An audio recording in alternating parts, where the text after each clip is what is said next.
Dia kata, lari, lari. Gunungnya, gunungnya. Dia cakap, bila saya toleh, perempuan, atas tu je. Nampak letusan tu dah. Cepat tolong, Pak.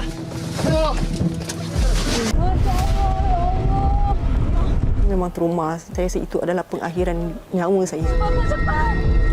Sampai di bawah, aku baru sadar kalau waktu itu ternyata umur kami hanya sepersekian detik.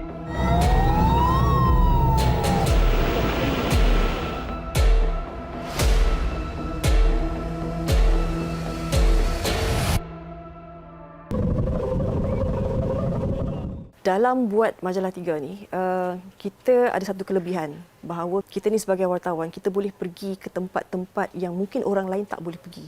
Kita ni yang melihat dengan mata kepala kita sendiri, yang mendekati mereka dan bagaimana kita perlu faham dan kita perlu sampaikan kepada penonton supaya apa yang kita alami, kita lihat, kita dengar dan sebagainya dapat kita sampaikan dengan baik dan penonton pun rasa kejujuran laporan itulah sebenarnya bagaimana kita nak sampaikan.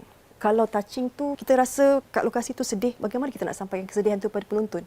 Itu cabaran majalah 3. Jadi antara tugasan yang paling saya tak boleh lupalah, Debu Duka Merapi.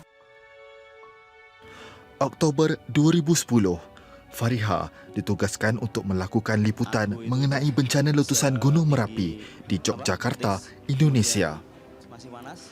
Tugasan itu kemudian telah membawa Fariha ke sebuah pusat pemindahan sementara. Di sini, dia bertemu dengan seorang perempuan dan keluarganya yang kehilangan ketua keluarga akibat debu panas Merapi. Bapak emang hanya bapak aja yang orang warga Kaliadem yang belum ditemukan. Akhirnya kakak saya ke sana, ternyata bapak di situ udah nggak ada.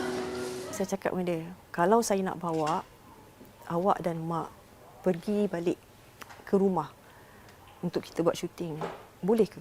Kebetulan dia nak cari KTP. KTP tu kad pengenalan. Tapi dia orang tak ada peluang kan, dan tak ada transport nak pergi ke sana. Jadi kita berhubung rapat dengan penduduk di sana, dengan sukarelawan di situ. Dia kata kalau nak pergi boleh tapi kena pagi-pagi. Sebab biasanya Gunung Merapi ni tidak aktif pada pagi. So pagi esoknya, hari keempat tu, saya bawa dia, ambil dua beranak ni. Kita bawa naik kereta, pergi kat situ. Jadi orang kampung tu dah tolong dah. Dia buka, ada satu laluan tu untuk kami je. Naik ke atas, sempat pergi ke rumah dia. Inilah pemandangan. Berjaya membawa keluarga tersebut pulang ke rumah mereka, memberi dimensi berbeza kepada keseluruhan tugasan ini. Fariha dapat melihat dengan lebih dekat kesan letusan debu Gunung Merapi terhadap penduduk dan kawasan yang terkesan. Ia pengalaman yang tak akan dapat dilupakan. Bila kami sampai tu, juru kamera saya, Dodi, dia macam ada satu perasaan yang macam, Riri, kita harus cepat. Saya kata, kita tak biasa. Bila kita sebagai wartawan nampak tu semua story, semua macam, kita kena ambil semua. Saya buatlah syuting pun semua, lebih kurang dalam sejam setengah kat situ. Kami lama kat situ. Sebab kita nak follow karakter ni kan. Sampai kat luar dan sebagainya. Lepas tu saya cakap, kat mana kubu ayah? Sudah bawa saya kata, kubu ayah kat dalam sana. Kita kena naik atas lagi sikit. Saya kata, okey, boleh kita pergi? Boleh. Kita pergi. Bila kami turun ke bawah, sikit lagi. Dalam 50 meter nak sampai. Tiba-tiba saya dengar suara sukarelawan tu menjerit. Lepas tu bila kita dengar, lari, lari. Gunungnya. Dia cakap. Bila saya toleh, perempuan, atas tu je. Nampak letusan tu dah. Saya kan cepat tolong, Pak. Masya Allah, ya Allah.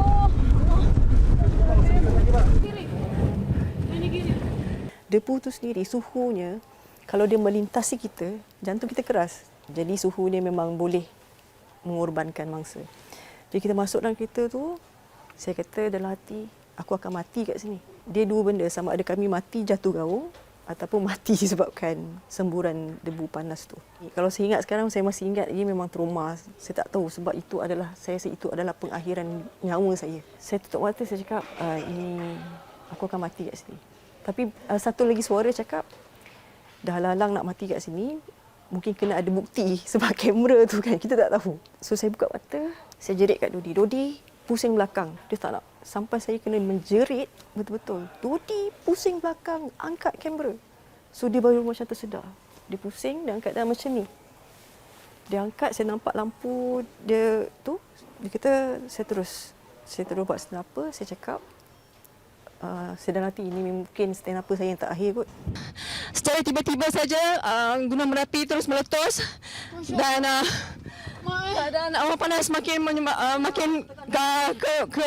ke belakang kami begitu laju dan kami masih lagi dalam perjalanan untuk keluar daripada kawasan merah ini.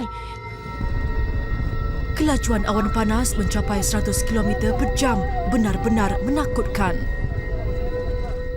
Kami terselamatkan waktu itu ada posisi jalan, ini bukit, posisi jalan, jadi kami belok ke kanan, asap itu lurus.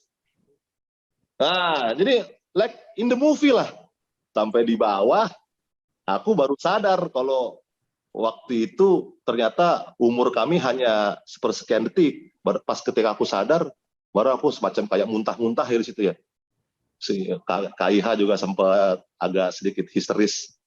Tapi ya itulah puas, kami akhirnya dapat apa yang media lain tak dapat. Kami ke atas.